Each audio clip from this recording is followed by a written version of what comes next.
As quantas andam, meus amigos, as coisas do Brasil? Muitos se preocupam com o problema educacional, e é muito bom que se preocupem com o problema educacional, mas há um problema mais grave, uma desgraceira raiz na alma do brasileiro. O problema da religião, associado a uma burrice imensa, tem todos os contornos da loucura e da maldade. Somos uma gente doente neste sentido.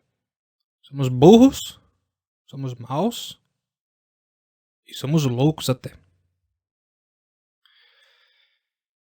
Hoje eu quero que você acompanhe aqui comigo o que um suposto professor e o que um suposto católico anda fazendo pelos motivos mais pios e salvíficos. Sim, estou falando de mais um típico educador brasileiro que tem um insano prazer e necessidade de sair por aí alardeando a sua falta de, por um lado, entendimento e analfabetismo. E por outro lado, e algo até mais grave, muito mais grave, uma mortal falta de caridade. Vai vendo. No canal do Rafael Queiroz, Via Romana, em que ele se propõe a, aspas, refutar o professor Olavo de Carvalho, ele leu o seguinte comentário do professor Olavo. E segue. Quem quer que tente provar por lógica a existência ou inexistência de qualquer coisa só prova que não sabe o que é lógica. O mundo da lógica é a estrutura da possibilidade. Não tem pro... não tem porra nenhuma a ver com a realidade. Existir ou inexistir são fatos da realidade. Só podem ser provados por experiência, nunca pela pura e simples razão. Comentário simples, comentário fácil até de entender. E o que é esse comentário? Por um lado, é uma mera constatação do óbvio, a saber que, aspas, existir ou inexistir são fatos da realidade. E por outro lado, é uma consequência metodológica,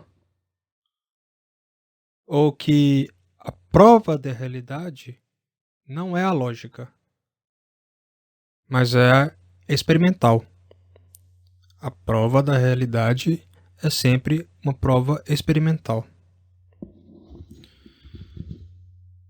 Mas, e como é muito comum no Brasil, é preciso fazer um esforço colossal para se desentender qualquer coisa. Sim, desentender. Essa é a arte brasileira por excelência. Desentender. Daí então, o Rafael Queiroz inicia uma macaqueação de seriedade filosófica que seria de chorar de pena se não fosse ela mesma o resultado de uma arrogância monstro. Seria como, veja só, um adolescente tentando, fria e calmamente, demonstrar, ou melhor, refutar sei lá, um Jeff Bezos, um Elon Musk, em como eles estão gerindo errado a empresa deles.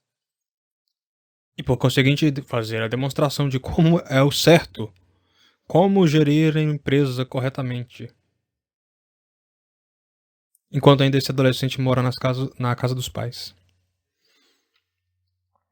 O que é que esse Rafael fez? E o que é que ele faz? Ele desmonta o comentário em 3 proposições. E a partir disso, começa o seu santíssimo trabalho, mais pio e virtuoso trabalho de refutação. Se o Rafael Queiroz soubesse ler, é claro. Mas, e assim começa a sua refutação do Olavo de Carvalho, pela montagem de argumentos. Então escuta aí. Portanto, eu reduzi essa frase de Olavo de Carvalho a 3 proposições basais, quais sejam: primeira, não é possível provar qualquer coisa por via lógica. Não é possível provar qualquer coisa por via lógica. O professor simplesmente não escreveu isso. Simples assim. O maluco acaba de ler o que o professor escreveu, um escritinho dos mais simples, e mesmo assim consegue mal interpretar, consegue desentender. Então você percebe que no Brasil as pessoas fazem uma força da desgraça para se emborrecerem.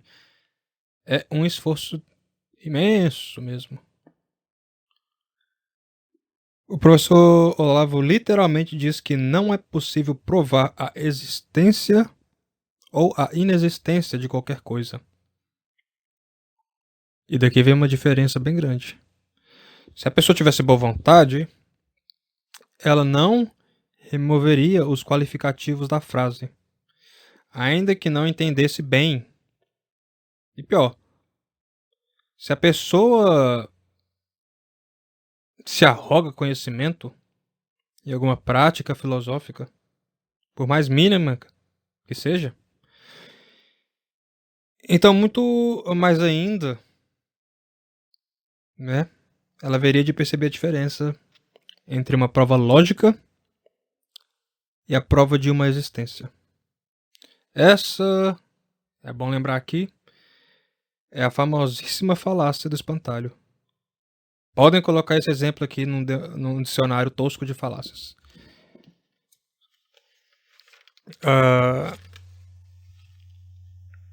Com pura razão, só com lógica, a gente consegue provar qualquer coisa, por mais irreal que ela seja. E os passos são bem simples. Primeiro, você dispõe algo enquanto uma possibilidade. E depois, você deduz possibilidades x, y, z associadas. Possibilidades consequentes.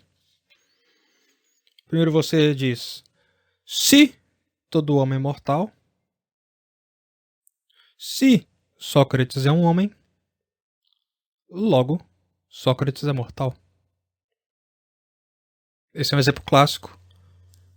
Embora, talvez, você não esteja acostumado com o se antes de cada uma dessas possibilidades. Mas é porque ele é sempre ocultado por motivo pedagógico. Para educar as crianças. E por quê? Porque para uma cabecinha sem treino filosófico, a possibilidade lógica de que cada uma das premissas não sejam uma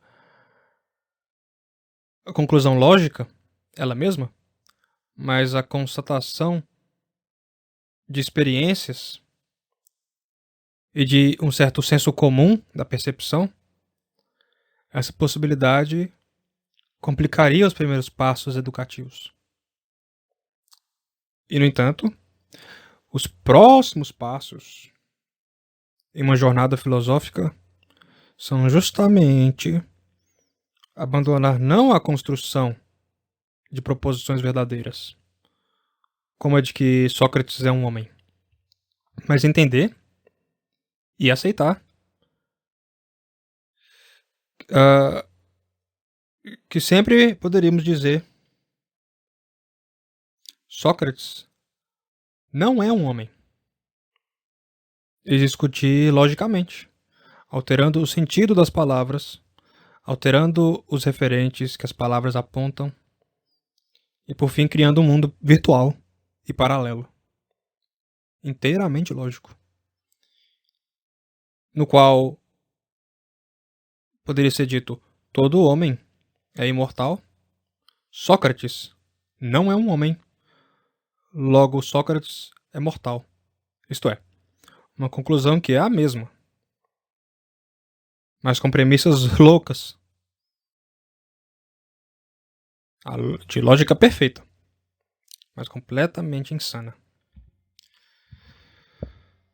A lógica é como uma grade que avança virtualmente sobre o mundo, como mundos possíveis.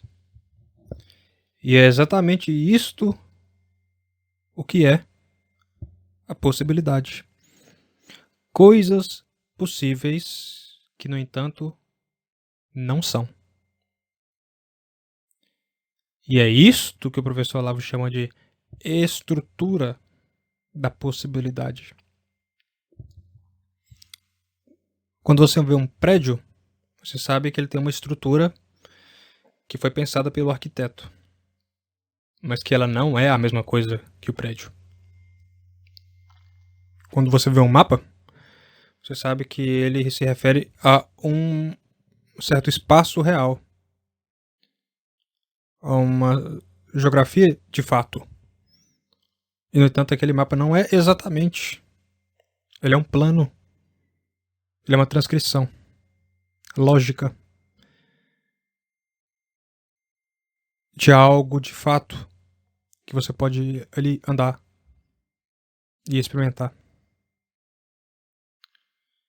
Podemos sempre nos perguntar por que uma vaca não é rosa com bolinhas amarelas, ou porque o céu não é feito de queijo gorgonzola. Não há impedimento lógico qualquer em considerar essas possibilidades. Sério.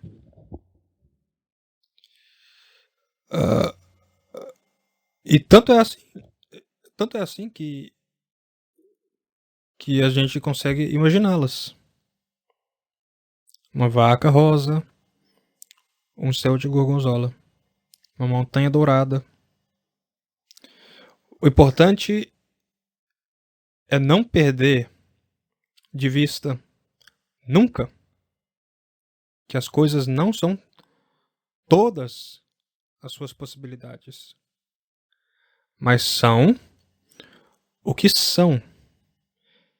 E nisso já vai muito estudo para entender o que é que são as coisas. E não o que poderiam ser. Porque Sócrates, na verdade verdadeira, é imortal. E que ele está, ainda agora, vivendo no mundo invisível. Acredite você ou não, a vida nunca acaba. Apenas se transforma. E é claro que alguém aqui pode tentar me dar um coice dizendo que é um absurdo o que eu estou dizendo, que a realidade é assim, muitíssimo lógica, se não 2 mais 2 não seriam 4 e etc. Olha, eu não quero complicar as coisas demais, mas, de novo, e principalmente para os iniciantes na vida de estudos filosóficos, você tem que parar de ser apressadinho em concluir besteira. Mas sim, talvez eu tente explicar a relação entre as medidas e as coisas medidas. Porque isso pode ajudar. Mas eu acho que não agora. O importante aqui é que você entenda que duas coisas colocadas próxima a outras duas coisas formam um conjunto de quatro coisas, mas que a soma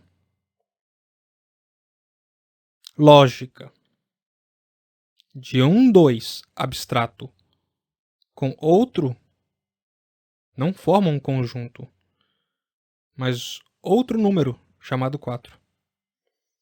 E tudo isso só é possível que aconteça justamente porque é apenas uma possibilidade que progride desde certas regras previamente estabelecidas em nossa relação com a experiência da realidade. Mas, de novo, esse assunto complicado vai ficar para depois. Voltemos à vaca rosa. Mesmo que não haja nenhuma, ela poderia existir. Ou nós poderíamos pintar uma vaca assim, de rosa. Mas, assim, se a gente fosse levar essa conversa dessa maneira, pelo modo do natural e do artificial, ela ficaria ainda mais complicada. Porque teríamos de incrementar ainda mais nuances. Como, por exemplo, o que uma coisa é por natureza e o que a coisa pode ser por arte ou por artifício. Mas vamos voltar um pouco mais e ouvir a segunda proposição que Rafael Queiroz encontrou nos comentários do professor Olavo. Rafael diz: Segundo, o mundo da lógica é o da estrutura da possibilidade e não tem a ver com a realidade. Eu não sei como o sujeito planeja refutar isso aqui. Escuta isso aqui. Tudo o que é, é. Tudo o que não é, não é. Engraçadinho, né? Mas é a pura verdade. A realidade é. A lógica não é. Por definição. A lógica é tudo o que pode ou poderia ser. Mas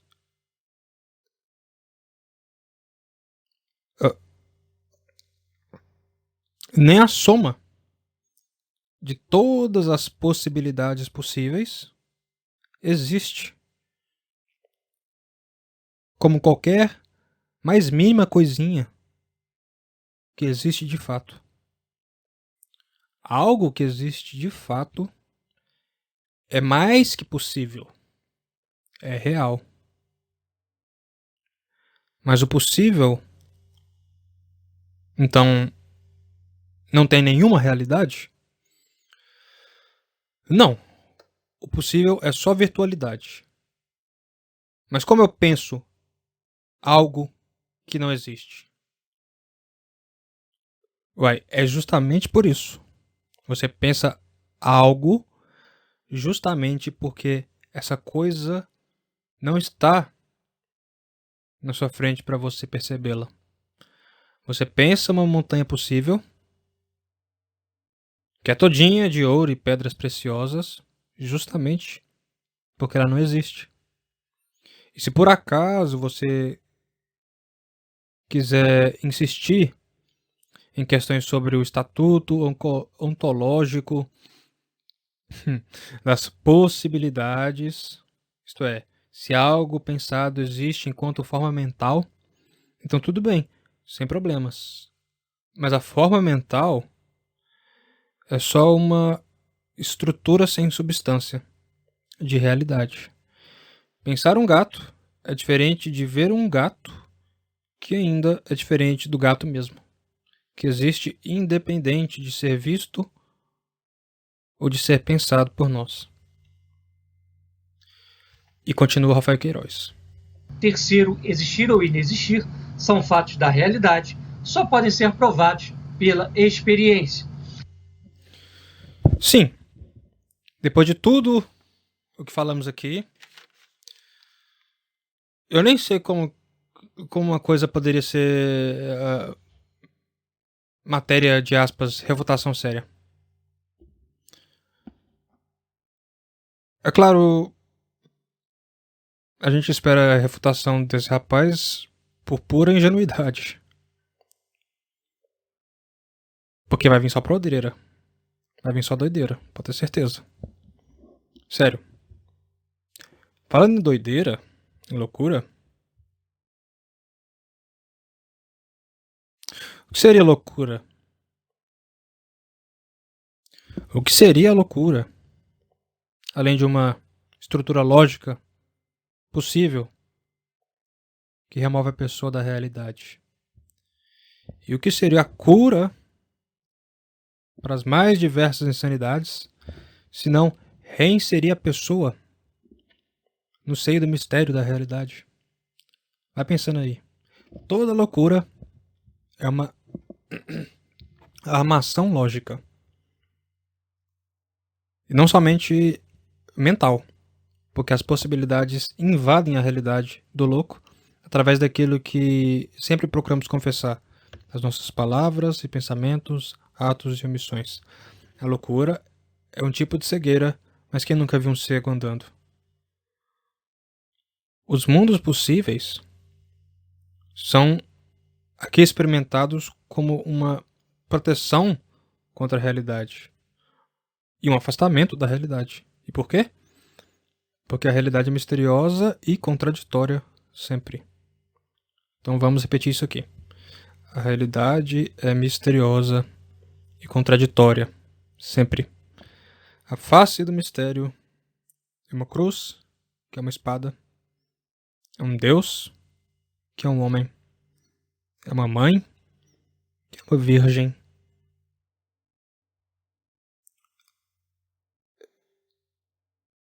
É o cego que vê. É o paralítico que anda. Isso é a realidade. E eu não me importo, e você não deveria se importar com os céticos. Porque até eles se valem de milagres para dar sentido à vida.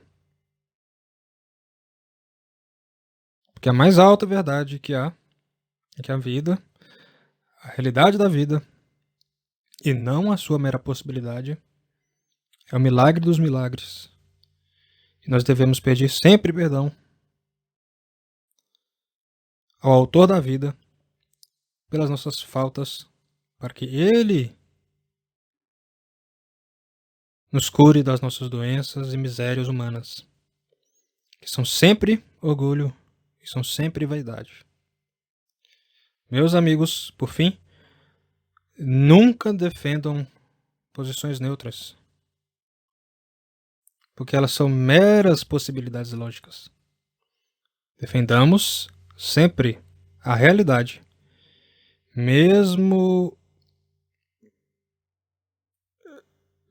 que seja o mais complicado de ser feito. Defendamos sempre a realidade mesma contra os ataques das mentiras, que são sempre cheias de lógicas. Lógicas internas, é claro. Defendamos a realidade onde Deus diz que seja feita a luz. E a luz é simultaneamente. A lógica divina, a lógica em que o pensamento é a própria realidade, não é a nossa lógica humana.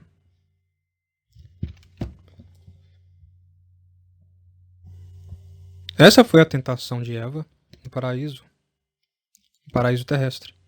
A tentação de ter um pensamento de possibilidades que se criavam no ato em que fossem pensados.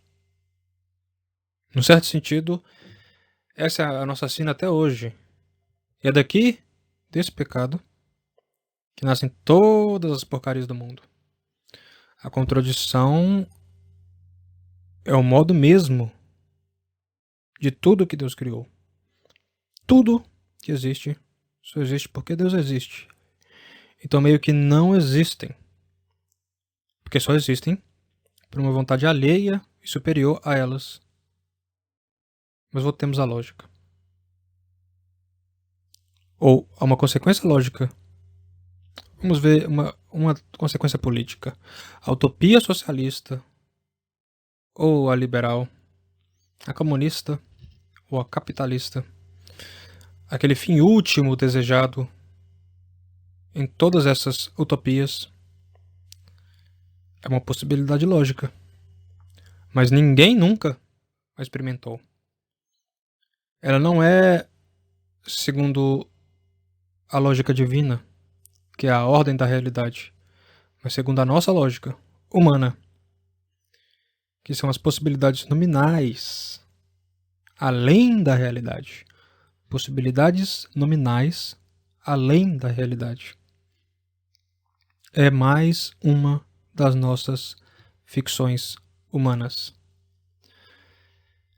Essa lógica divina só é alcançável pela experiência e só é compreensível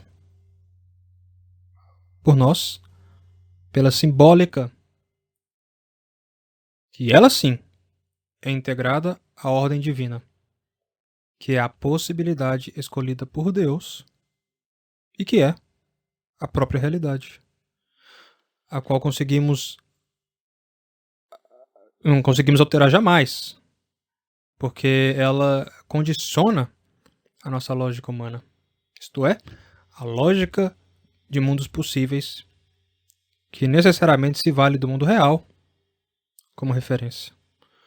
O mundo, tal como ele é, possibilita pensarmos como ele não é e como poderia ter sido.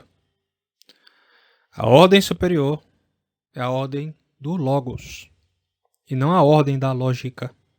É a ordem de Jesus divino e não a ordem da criatura inteligente.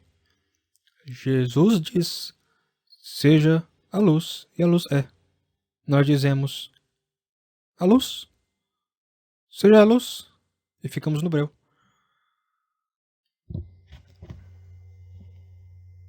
Então vamos voltar aqui para ver onde vai parar essa refutação.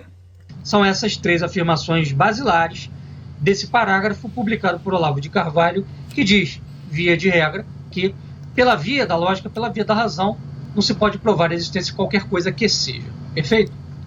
Eu vou, então, refutar as três frases. Você já deve ter percebido aqui que não foi exatamente isso que o professor falou. O professor Olavo.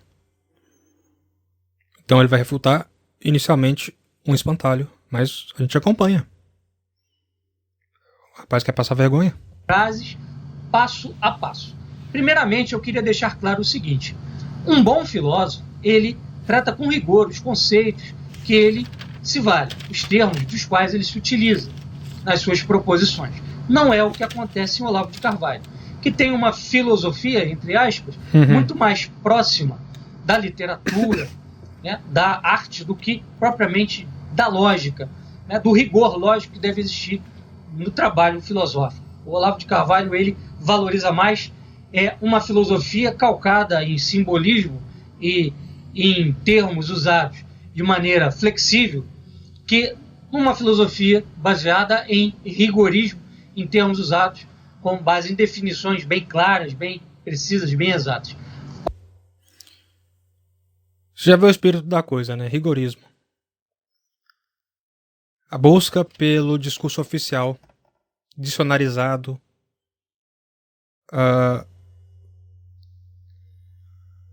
antes da busca pela realidade mesma. Cheia de contradições, cheia de dificuldades em ser descrita. E quando você pode descrever, o resultado é sempre, ou pelo menos muitas vezes, ambíguo. Pois bem, não é assim que, via de regra, a filosofia se constrói, se constitui. Se nós pegarmos... Não, é sempre assim que a filosofia se constitui. Essa é a regra. Mas qual é o exemplo que ele vai dar aqui? Por exemplo, os diálogos de Platão, nós veremos que Sócrates, quando ele entra em interlocução com seus adversários, a primeira coisa que ele faz é estabelecer de forma bem clara, bem rigorosa, as definições das coisas das quais se estão tratando. Então, os conceitos que definem as coisas precisam ser bem rigorosos. bem trabalhados, para que você possa chegar a uma conclusão válida, verdadeira.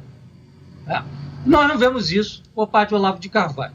Então, a primeira parte da refutação vai ser... Bem, isso sobre o Sócrates está incorreto, porque o Sócrates, ele sempre conversava com as pessoas não para empurrar conceitos precisos, mas para, primeiramente, encontrar a experiência mútua, na qual uma palavra-chave, como por exemplo o bem, pudesse ser então debatida, para se verificar que as expressões de bem que vemos, né, no mundo, em suas particularidades de aquilo é bom, aquilo é bom, aquilo é bom, se todas essas particularidades elas têm alguma outra instância superior, não lógica, mas real, que sustenta tudo que é bom. Então não é que ele queria empurrar água lá abaixo o conceito mais duro possível de bem nos outros. Ele queria encontrar o fundo mútuo entre as experiências comuns de bondade, ainda que fosse contraditório as experiências mútuas de bondade. Continuando. A refutação da primeira frase, que não é possível provar qualquer coisa por via lógica. Outra coisa aqui. A busca de contradição lógica não faz muita diferença. Essa busca de contradição lógica. Rapaz, ele acredita mesmo que se ele encontrar algum problema lógico na expressão do professor Olavo, ou de qualquer outro filósofo que seja, que isso é uma refutação. Isso não é uma refutação. Por quê? Pelo seguinte. E primeiro, né? Isso é coisa de adolescente, iniciante na vida de estudos. A maturidade intelectual somente se inicia quando também se inicia a busca, e aqui a gente começa a explicar, a busca pelas contradições de fato, pelas contradições de experiência. Quando reconhecemos que a realidade mesma é contraditória e que ela não obedece à nossa lógica de possibilidades, mas somente a sua própria ordem conflituosa, com contrastes e complicações inevitáveis, porque presentes aos olhos da cara, sempre em dois níveis: o nível do mistério e o da sabedoria divina, o nível da ambiguidade percebida e o da realidade indestrutível, desejada por Deus. Pois bem, a primeira coisa que a gente tem que lembrar aí é o que significa coisa e o que significa lógica em filosofia. Mas antes dele continuar ainda, eu estou incomodado com isso, porque ninguém é telepata. É preciso conversar e buscar a melhor maneira de se expressar as verdades sobre a realidade, é claro, que é descrever a realidade. Então você precisa descrever a realidade, você precisa da arte literária para poder entrar nessa conversa com o outro, embora na busca filosófica você não necessariamente precise disso, você só precisa ser sincero na busca pela verdade, que é buscar a verdade na verdade e em verdade, que era amar a sabedoria, o centro do mistério da realidade. Só mais tarde, após uma sincera conversa entre dois intelectos vivos e sinceros, entre duas pessoas de verdade, não loucas, que então se podem propor certos acordos terminológicos e nunca se valer de um discurso oficial,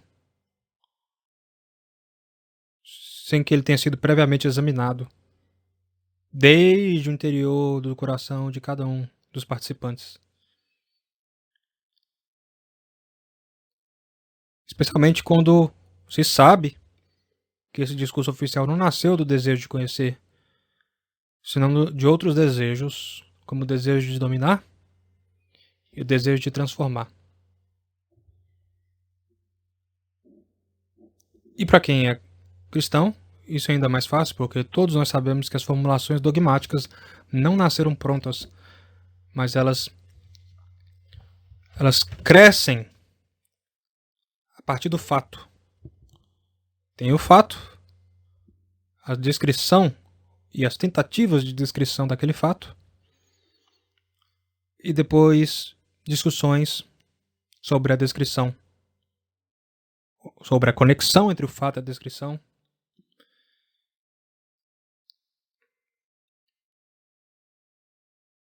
Sendo que o importante é sempre reconhecer que o fato é sempre maior que a descrição. E é do fato que nasce um fato, pelo menos para nós cristãos, do fato revelado nasce toda a nossa visão de mundo, toda a nossa ética, toda a nossa metafísica, toda a nossa epistemologia. Não há posição neutra. Não há paradigma neutro. Então agora sim. Coisa em filosofia é um substantivo que pode tanto designar algo concreto quanto algo abstrato. Perfeito? E lógica é uma das disciplinas da filosofia. Não, lógica não é uma disciplina da filosofia. Aqui, de novo, é como se o professor Lau estivesse falando de manga de camisa e ele, por picuinha, estivesse falando de manga fruta. Não é a mesma coisa. Ele pode sim, se ele quiser, tratar lógica como disciplina da filosofia, mas primeiro, isso é um jogo de palavras que ele está fazendo. Porque não é assim que as coisas são de fato. A lógica é a estrutura da possibilidade, e a gente já explicou bastante. Essa disciplina, ela lida com as leis do reto pensamento. Sim, a lógica, ela realmente tem relação com o pensamento lógico. O pensamento consequente. Mas, a gente já disse, isso pode acabar em loucura, em mentiras, em coisas irreais. E a filosofia não é irreal, nunca. A filosofia é o centro do mistério da realidade, que é a sabedoria. Portanto, com as regras da demonstração que permitem determinar se uma coisa é verdadeira ou falsa. Então, a lógica é uma ciência que estuda as regras da demonstração, que, via de regra, se baseia nas leis do pensamento, também chamadas de primeiros princípios do pensar. Perfeito? Então, definido... Tá perfeito, só que tá errado. Entendeu? Ele tá misturando as coisas. Ele tá dizendo que não há como se fazer boa filosofia sem boa demonstração. E não é assim. A filosofia, de certo modo, exige boa descrição da percepção. Mas demonstração é secundário. Demonstração é para os outros. Se a realidade se mostra contraditória, e demonstrar isso é complicado, porque te falta a boa linguagem ou o aparato linguístico apropriado, você não vai abandonar a sua percepção porque te faltam palavras. Você vai ser sincero e dizer, eu estou percebendo isso e não estou sabendo dizê-lo. Essas duas terminologias, esses dois termos, esses dois conceitos, nós podemos partir agora para a segunda parte. Bom, a primeira lei do pensamento, que é uma das regras para a lógica, é a lei do necessário, a ideia do necessário. Tá? Vários filósofos falam sobre isso, tratam sobre isso. O que é essa ideia do necessário?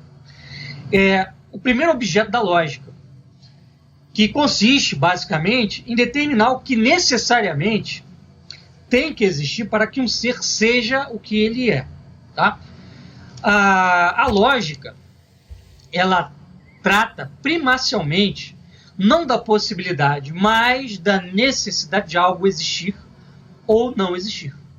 Tá? Então,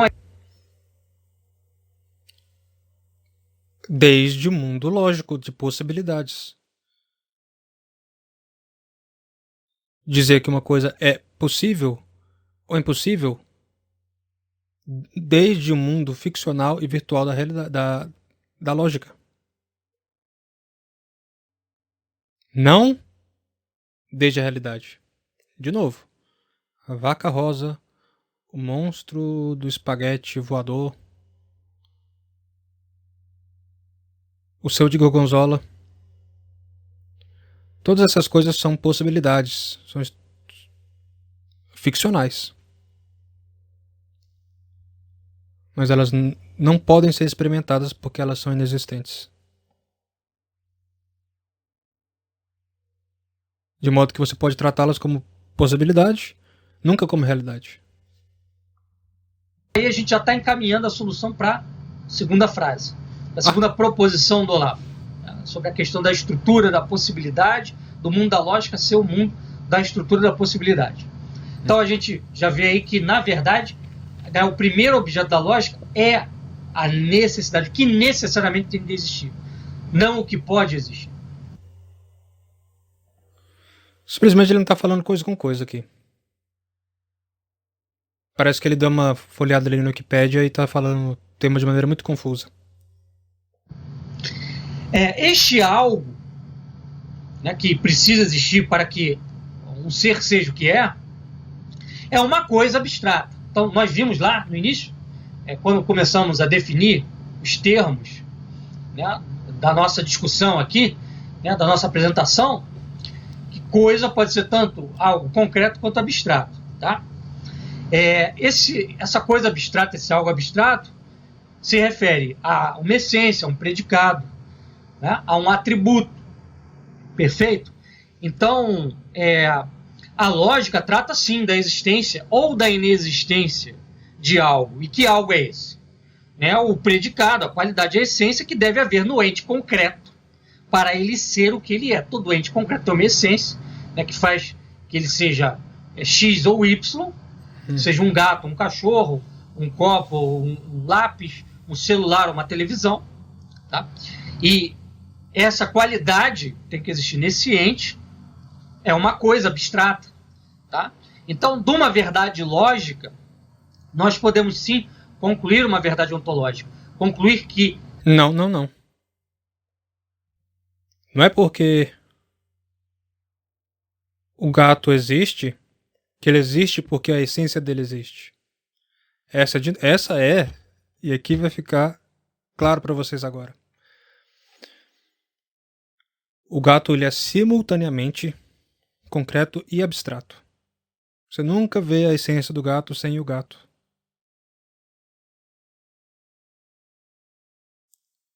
Você nunca vê a essência do celular sem o celular. Por quê? Porque é ilógico? Porque é irreal? Não. Porque a contradição nisso é uma contradição de fato. É a contradição de ordem da realidade. As coisas são assim. É uma contradição no sentido de uma coisa se sustenta sobre a outra. E você não consegue ver uma separada da outra. E é simples assim. Só que você tem que ter a chave para entender. A chave é: a realidade é misteriosa e contraditória. Quando você encontra o mistério das coisas, necessariamente você vai encontrar uma contradição. Há ali, naquele ente, a existência de um atributo abstrato, mas de um atributo real, consistente. Bom, quando a gente fala de realidade, e o Olavo também usa o termo realidade, aqui nessas proposições que ele faz, nós temos que lembrar que realidade não é só o que é concreto, mas também o que é abstrato. Por exemplo, o mundo das ideias, tal como demonstrado por Sócrates e Platão, ele tem uma existência real, não fisicamente real, não materialmente real, mas real, tem uma realidade. Tanto que o filósofo Garcia Morente, filósofo espanhol, muito conhecido, classifica o sistema de Platão como sendo o do realismo das ideias. Porque em Platão as ideias elas não existem apenas na mente, mas realmente no mundo separado do mundo concreto, mas no mundo real, tão real quanto esse daqui. Perfeito?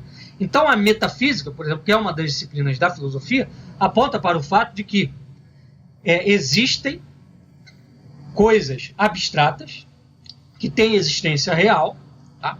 Mas que não são físicas, são metafísicas. E a lógica pode determinar, sim, a existência de algo metafísico. Então, resta comprovado aqui, pela nossa apresentação, que a primeira proposição que Olavo traz em sua postagem é falsa. Tá? Como ele disse, né? Não é possível provar qualquer coisa por via lógica. Falso. É possível provar alguma coisa. E que coisa? Coisas abstratas, coisas metafísicas. E essa, a gente já viu, foi um espantalho que ele montou contra o professor Olavo Carvalho, dizendo que não é possível provar qualquer coisa, sendo que ele falou que não é possível provar a existência ou inexistência de algo.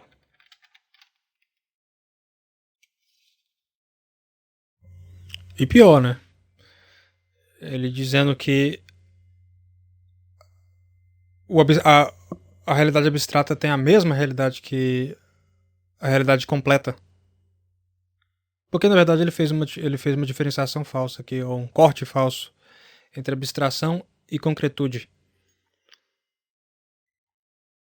Que é um corte totalmente falso na experiência.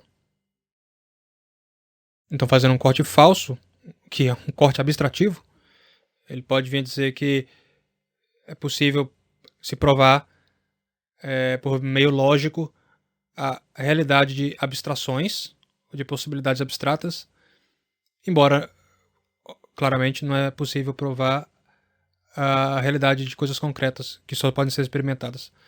De novo, isso começa lá atrás, na má formulação da proposição através do espantalho. Eu vou dar um exemplo aqui de questão de má proposição, ou de proposições. Porque todas elas têm certa ambiguidade. Quando elas fazem esse corte falso entre concretude e abstração e outros cortes falsos. Por exemplo, matar o inimigo é bom. Matar o inimigo é algo bom. A proposição não tem problema lógico. Matar o inimigo pode ser algo bom. Depois você pode tanto tirar dessa proposição possibilidades que a confirmem ou que a neguem. Mas, como a prova do pudim é comê-lo, a prova de se matar o inimigo é bom ou se é mal, é matá-lo. Matar alguém, agora a gente remove esses falsos cortes ou separações entre concreção e abstração e diz que matar alguém não é por si necessariamente bom, ainda que seja um inimigo, por definição e por experiência. O que já nega a proposição com outra. A de que matar o inimigo pode ser mal, pode ser ruim. E mais além. O esperado bom efeito de matar o inimigo, que é continuar vivo, não é promessa de uma boa vida. Ou uma vida melhor do que seria se tivesse morrido durante a batalha. Porque a vida poderia, logicamente, piorar muito depois do que ela era antes, e por outros motivos que não envolvem aquele inimigo. E as contradições serão tantas que até a descrição do problema será quase impossível.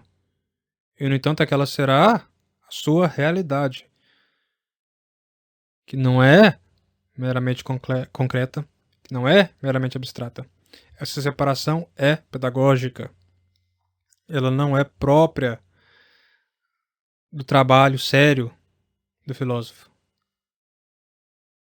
Se você fizer o corte e não colá-las de novamente, você está com treta. A lógica interna da proposição é como um jogo. Pode ser, pode não ser. Pode ser preto, pode ser branco.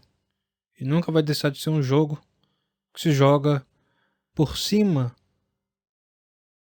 de uma realidade que é ela mesma contraditória e insolúvel nas suas contradições. Se matar o inimigo te leva para o céu, foi bom. Se te leva para o inferno, foi mal. Então como saber o certo? Não há exatamente e perfeitamente e inequivocamente. Não há como saber até o fim da vida. E é só depois do fim e da transformação dessa vida na próxima que se saberá o entendimento que Deus, Ele mesmo, autor da vida, fará das nossas palavras e pensamentos, ações e omissões. Do contrário, não precisaríamos nem de fé, nem de esperança, nem de caridade. Só precisaríamos ter uma boa lógica e memorizar boas proposições ortodoxas na cabecinha, como bons fariseus. Primeira proposição dele está refutada. Vamos à segunda, em que ele diz o seguinte. Ele acredita que refutou o Olavo. Você percebeu? Eu espero que você tenha percebido, mas ele mesmo não percebeu. Que ele não refutou o Olavo, ele refutou um jogo que ele criou na cabeça dele e deu o nome do jogo de Olavo de Carvalho.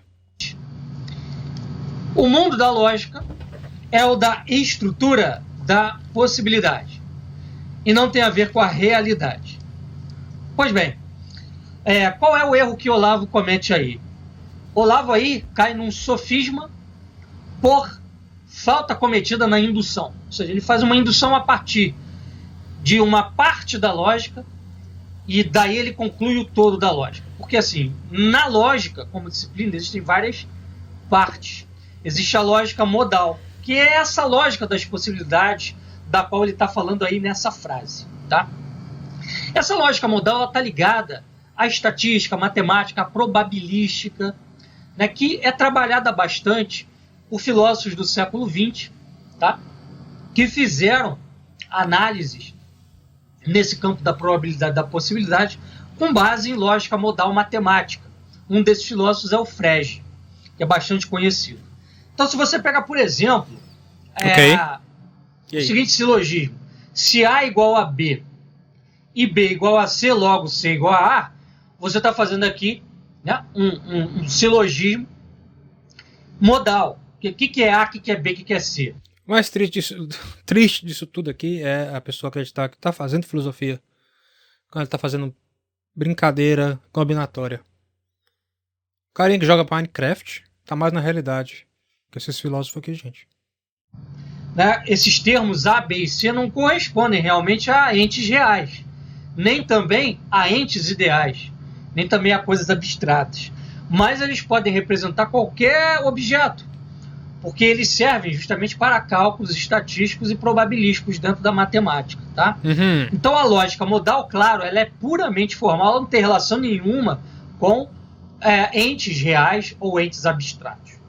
Ela é utilizada, ela é fabricada para o trabalho probabilístico. Tá? Só que a lógica não é feita só do estudo de proposições modais.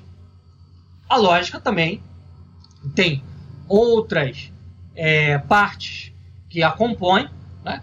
E a gente tem que pegar, por exemplo, a lógica aristotélica como exemplo. A lógica aristotélica ela vai buscar... O que o Olavo é? Eu não vou dizer especialista, porque esse termo especialista é muito nojento. E o que a gente vê de especialista aí só tem gente tosca. Mas o Olavo, ele é um discípulo de Aristóteles. Ele escreveu um livro, Aristóteles e os Quatro Discursos. Então, é muito engraçada a presunção da pessoa achar que o Olavo não entende de Aristóteles, mas que não, ele tá considerando a lógica enquanto Frege. Enfim, a lógica modal. Sendo que o Olavo é alguém que dedicou tantos anos da vida a estudar Aristóteles, e agora ele vai dar uma aula de Aristóteles pro Olavo de Carvalho. Continua, vamos ver. Determinar a relação ser-pensamento, tá? De modo a determinar a existência de um predicado, né? Num determinado ente. Perfeito? Aquele silogismo clássico, né? Todo homem é racional, Sócrates é homem. Logo, Sócrates é racional, está falando de coisas reais. A gente falou disso, hein? Por quê? Por que está falando de coisas reais? Porque os participantes do debate, da conversa, do diálogo, ambos têm experiência das coisas que estão sendo faladas. Embora o diálogo pudesse ser feito de maneira completamente irreal, em combinações as mais loucas possíveis, e elas teriam lógica interna. Agora, se elas se referem à ordem de realidade, ela não pode obedecer à lógica humana de que vimos falando, mas a lógica divina, que é a própria realidade, que não é abstrata ou concreta, ela é abstrata e concreta ao mesmo tempo. Misteriosa e contraditória, por sobre uma sabedoria intencional, divina. Então, é assim, eu vou te refutar o Olavo citando o Olavo. É isso que ele está tentando fazer. A racionalidade é real, a hominidade é real. Agora, se existe um homem chamado Sócrates, né, especificamente falando, isso aí já é outra questão. Né? O homem concreto Sócrates é uma outra questão. Perfeito? Um outro ponto também importante destacar nessa frase do Olavo, que diz que o mundo da lógica está referido apenas ao mundo das possibilidades, é que estrutura, a palavra estrutura, em filosofia, designa fundamento. De novo, o rapaz está morando dentro de um dicionário. O Olavo de Carvalho não é em filosofia, ele é um filósofo com a sua própria filosofia.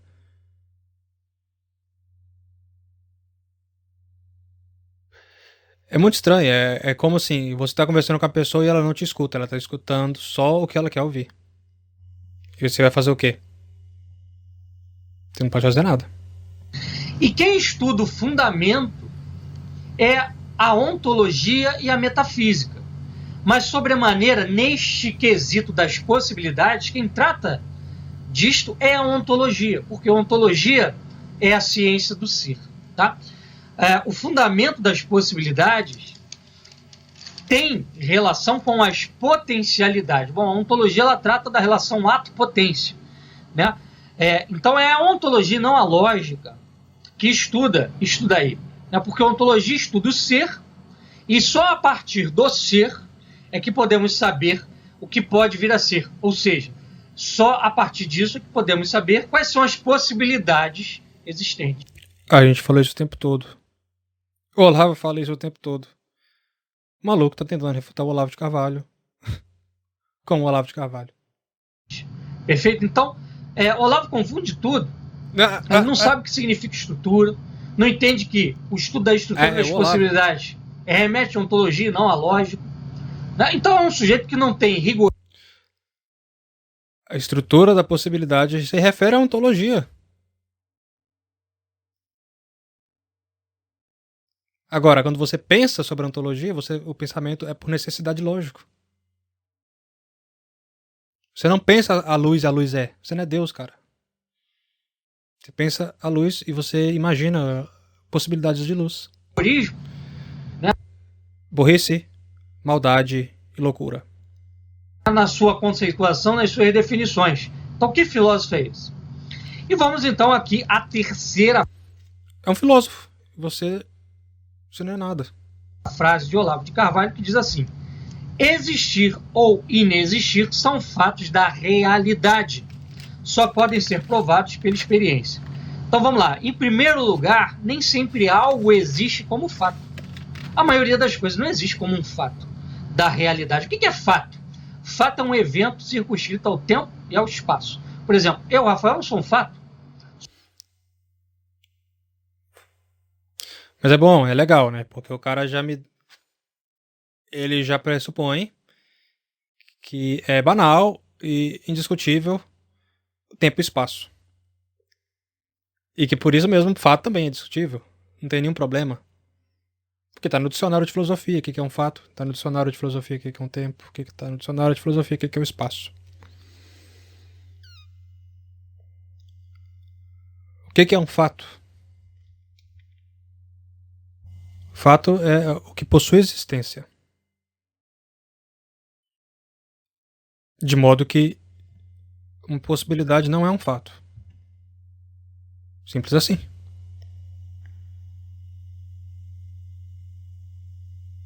Sou um homem que produzo fatos. Por exemplo, esse vídeo aqui é um fato produzido por mim, não é isso? Mas eu transcendo os fatos que eu produzo. Se as coisas só existem como fatos, então elas não existem como entes reais, dotadas de um atributo, de uma essência. São apenas fluxo, são apenas vir a ser. Não são. Apenas acontecem. Parecem ser, mas não são. Isso é um absurdo. É absurdo mesmo. Eu não sei de onde que você está encontrando isso no que o Olavo falou. Às vezes a loucura é tão grande que você não sabe nem que a pessoa, onde que a pessoa... eu sei, ela quer chegar no fato de que ela, eu não sou Olavete, eu não gosto de Olavete, e o Olavo é um guru, e ele não é filósofo, não. Mas pra provar isso, ela acaba que tem que fazer esse papelão aqui de não falar nada com nada. Não falar coisa com coisa. Evidentemente que nos leva aí para o campo do pensamento de Heráclito, né? Nada tudo vem a ser. Agora veja só que engraçado. Todas as coisas criadas, elas não são, num certo sentido, estão todas se transformando em algo diferente, que elas não sabem exatamente o que são, ou o que serão, no caso. Só no fim que as coisas vão ficar claras. Que as coisas vão ficar claras. A gente não tem como saber aonde a gente vai parar, com toda certeza. Senão, de novo, a gente não precisava de fé, de esperança, nem caridade. Mas... então vocês vejam que a própria formulação que o Olavo dá, a frase dele leva a esse absurdo. Tá? Não, o absurdo aqui foi você, cara, buscando picuinha e deformar frases simples. Por exemplo, Deus existe, mas não como fato, circunscrito no tempo e espaço. Deus transcende o tempo e espaço. As essências existem, não como coisas factuais, não como eventos factuais, mas como coisas que transcendem os fatos. Tá? Transcender os fatos. Como eu tinha falado aqui, o fato é aquilo que tem existência. Agora, existem ordens de existência. Graus de existência. Mas eu não sei por que ele está tentando fazer parecer que isso é muito simples. Isso é muito complicado e mais das vezes é contraditório. Porque Deus não veio aqui na Terra e morreu por nós? Isso não foi um fato? E ele não é Deus mesmo? Então esse rapaz aqui não é uma pessoa séria. Rafael Queiroz aqui, reprovado. Então, nem tudo que existe como fato da realidade. O Olavo diz claramente nessa frase que existir ou não existir são, né, sempre fatos da realidade, nem sempre. Tá? Outro mostra também uma falácia, né, um sofisma de Olavo de Mas todo mundo sabe onde esse maluco quer chegar. É aquela coisa do dogmatismo burro, no qual você não tem que ter experiência divina para provar que Deus existe. Você não tem que ter experiência pessoal com Deus pessoal para provar que Deus existe. Deus é uma hipótese lógica que você pode demonstrar por A mais B.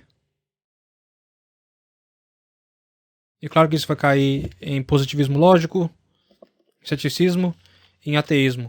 E se não cair nisso, vai cair em farisaísmo tosco. Mongolão. Carvalho é que ele diz que só podem ser provados pela experiência. Tais fatos da realidade só podem ser provados pela experiência. Pois bem, esse vídeo que eu estou gravando aqui é uma refutação ao Olavo de Carvalho. Você está tendo a experiência de ver o vídeo. Meu Deus. Ele acha mesmo. Olha como é que esse cara é maluco. Mas é muito engraçado, né? Eu sempre me pego perguntando sobre essa trina louca humana, da burrice, da maldade e da loucura. Esse cara, ok, ele é burro, sim. Ok. Ele tem malícia no que tá fazendo. E tem loucura também. Mas você não, é difícil de balancear, saber qual que é qual. Mas é só ver. Olha isso. Esse vídeo aqui, vamos ver. Sente só. Ele precisa ser provado ou ele é uma evidência? É evidente que esse vídeo existe, não precisa ser provado. Então, uma coisa que é objeto de experiência não precisa de prova, de demonstração lógica. Né? Então, é outro erro que Olavo comete. Não, maluco, você comete esse erro. O professor Olavo não comete esse erro. O que ele falou é justamente o contrário. Ele falou o que você falou agora. Que a experiência, ela é parte dela. Você pode fazer o corte de concretude, corte de abstração, todos os cortes que você fez. Porque ela é a evidência. Ela é o fato. Então, isso deixa claro que o Olavo não tem o mínimo rigor científico, conceitual, no uso das definições, dos termos, das proposições, quando ele formula alguma coisa em termos de filosofia, né? Ou de pseudofilosofia, melhor dizendo. Isso é imperdoável a quem... É filosofia ou é pseudofilosofia? Se for pseudofilosofia, é o quê?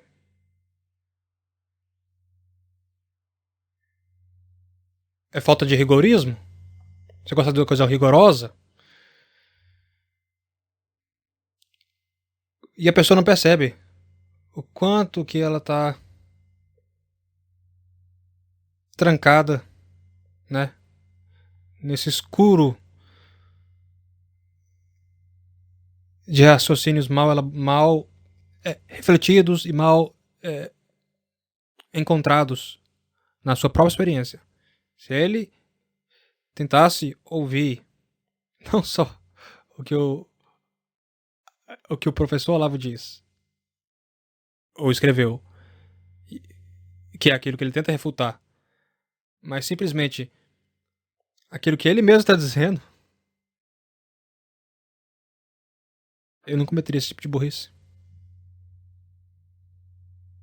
Quer se intitular como filósofo, como o maior filósofo vivo, ou como quem que preservou, que preserva, não, ele não, é você, a memória da tradição cultural.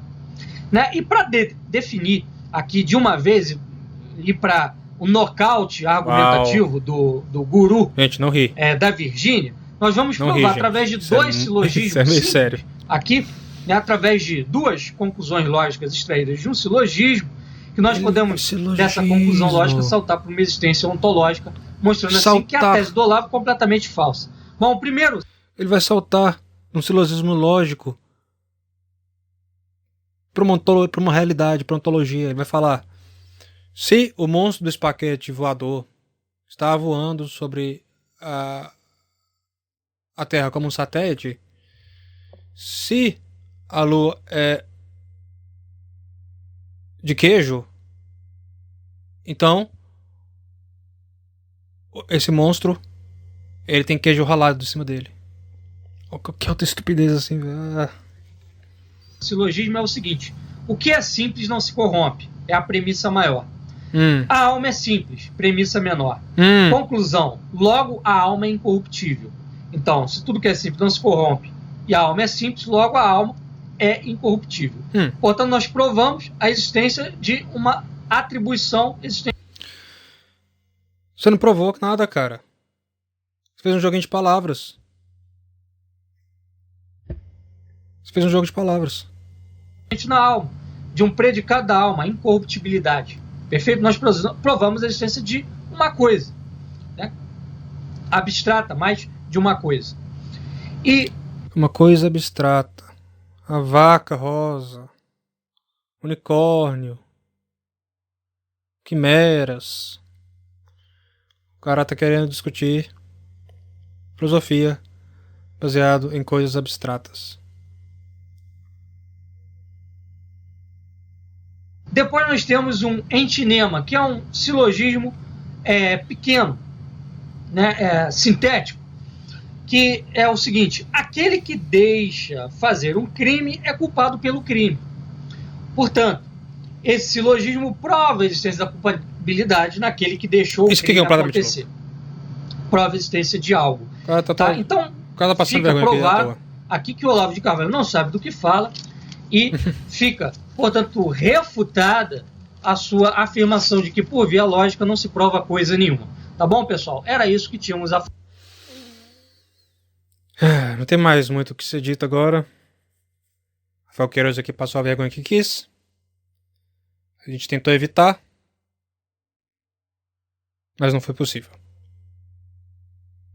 O monstro espaguete voador com queijo ralado, feito de lua, que é um ente abstrato, vai saltar na ontologia direto para sua mesinha na hora do jantar e você vai poder comê-lo no mais bem bom. Então tá? Então até mais.